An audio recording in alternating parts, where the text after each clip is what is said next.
Welcome back to the channel, where we break down the biggest stories in politics and beyond. Today, we are diving into one of the hottest topics in Australian politics right now, the timing of the next federal election.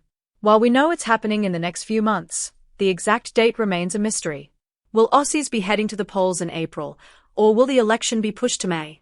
To help unpack this, political strategist and co-founder of Hawker Britain, Bruce Hawker, joined Sky News Australia to share his insights.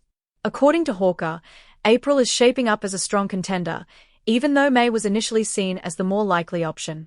Hawker pointed to the Western Australian state election, which is scheduled for the 8th and 9th of March.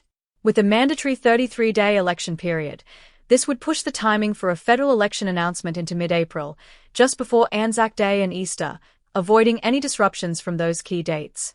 But there's another factor at play here: interest rates. The Reserve Bank of Australia, RBA, is expected to make a decision on a potential rate cut this coming Tuesday. If that happens, there will be another opportunity for a second rate cut when the RBA meets again in April. That could be a crucial move for the government, as lower interest rates might ease financial pressure on mortgage holders and sway voters in their favour. It's no secret that both sides of politics are watching the RBA's decisions closely.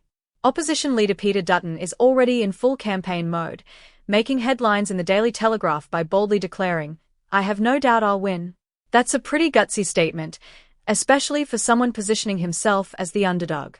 Traditionally, Aussie politicians like to play the battler card rather than coming in too cocky. It wouldn't be surprising if Dutton walks back that comment a little as the campaign heats up. Now, shifting gears for a moment, let's talk about Australia's efforts to secure a carve-out on US steel and aluminium tariffs. There's been growing concern about what could happen if the United States decides to slap tariffs on Australian exports.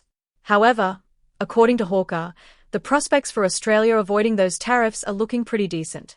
US President Donald Trump, who has used tariffs as a key economic weapon, tends to target countries with large trade surpluses with the US. Australia, on the other hand, has a trade deficit with the US, which could work in its favor. Countries like Canada, China, and Mexico, which have significant trade surpluses, have been the real targets of Trump's protectionist policies. Hawker also pointed out that Australia's massive defence deals with the US, particularly the purchase of nuclear-powered submarines under AUKUS, could play a role in softening any potential economic blows. Australia recently signed off on a deal worth around $400 million, which could help smooth things over with Washington. But what about broader US-Australia relations? Could these tariff negotiations impact our alliance, or even the AUKUS partnership? At this stage, there's no clear sign of trouble. Treasurer Jim Chalmers has been firm that Australia won't respond with reciprocal tariffs, which is probably a smart move.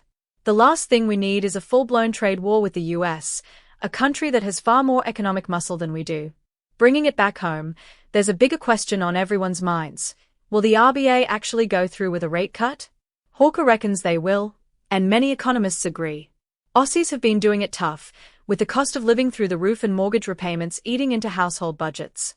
A rate cut would be a welcome relief, and politically, it would be a timely move just before an election campaign. Of course, international events could still shake things up.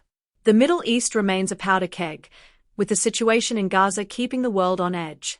The recent news that 3 more hostages are set to be released has been a positive step, but the ceasefire remains fragile.